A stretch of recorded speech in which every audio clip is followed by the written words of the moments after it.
Have you ever sent a cold email and wondered if it just vanished into thin air? Hitting send and hoping for a response that never came in. We've all been there, but what if there was a way to guarantee that your emails would get noticed and answered? We're talking about emails that get a 30, 40, or even 50% interested reply rate from your dream prospects, because there is a way to do it. Hi, I'm Harsh, and I've personally taken advantage of it to send over 1 million cold emails every single month, and booked over 3,000 meetings for our clients, including Fortune 500 companies like Verizon, and multiple billion-dollar companies. I'll reveal how you too can write cold emails that get instant responses. In this video, I'm going to reveal the 2 formulas that we use here. I'll show you examples from our campaigns, and I'll break down exactly when to use each one. I'll give you the fundamentals to make these formulas actually work. So let's get started. The first formula that we use here, and we try to use it for all of our clients, is the comparator formula. Most cold email fail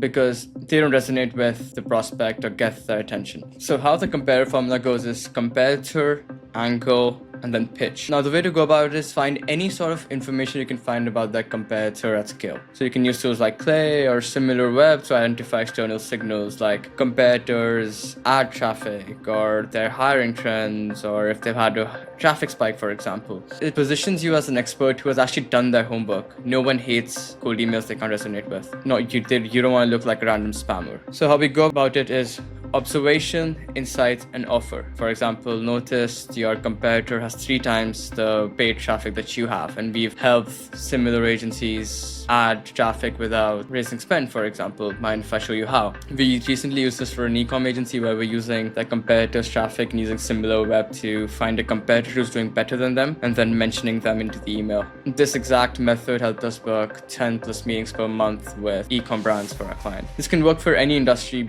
e-commerce, SaaS, or anything, wherever you can pull some sort of insight for a competitor. Like for example, someone who's ranking on ads or someone who's active on LinkedIn. We sent over 2 million emails every month for our clients. And if you want to download my top 5 high-performing cold email templates with proven frameworks that generate replies and book meetings, check out the link in the description. The second formula that works very well for us is poke the bear. For example, you have an angle where you can't get the competitor data. We normally use poke the bear for all clients in that case. So here you mention a pain point they probably face, and then how your service helps you fix it. And this sort of creates like, is this guy reading my mind sort of an effect in the prospect's idea. You can ask a question to start with, like a rising ad spend, for example, or are reserves eating into your cash flow, or anything based off of the target industry going after. And then you have to bridge it to your solution, to a specific, connect your offer to a specific pain point, and then add in an example of how to help them. It can go something like, most roles struggle with problem.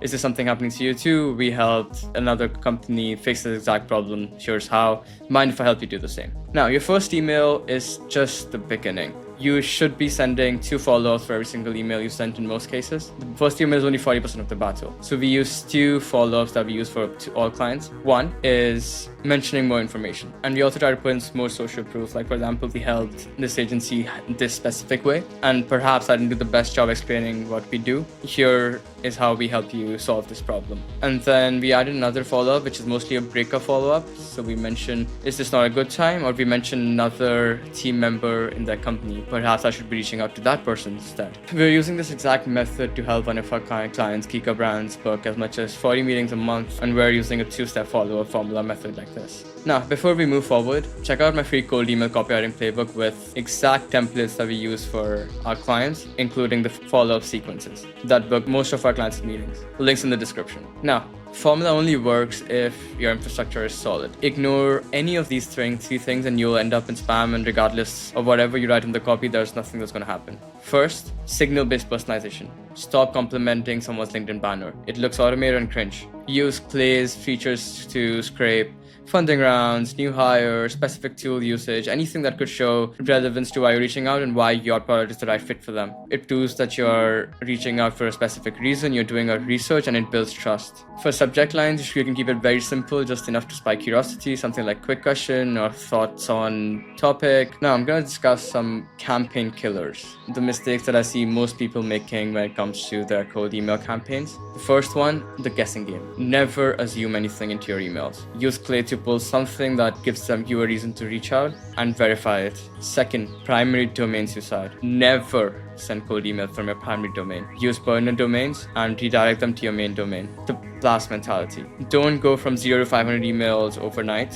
It triggers your warm-up. Ramp up your sends so ESPs do not realize that you're using these domains for cold email. And giving up early. Meetings might not happen for the first 2 weeks or from the first email. Keep testing before something happens. And do not track opens. It often adds a pixel which triggers the spam filters and sends you through spam. And open rates are not even accurate. Now that you have the formulas to write cold emails that get replies, you understand the fundamentals, and now all you have to do is apply these to your offer and fill out your calendar with qualified prospects. But here's what you have to know. To actually scale with cold email, you need way more than just a good copy. There's deliverability, there is follow-up system, speed to lead, good personalization, basically everything that I do here to help our clients book qualified meetings. So if you're serious about making cold email your #1 lead source, book a call with me with the link in the description. And if you enjoyed this video, hit the like and subscribe button.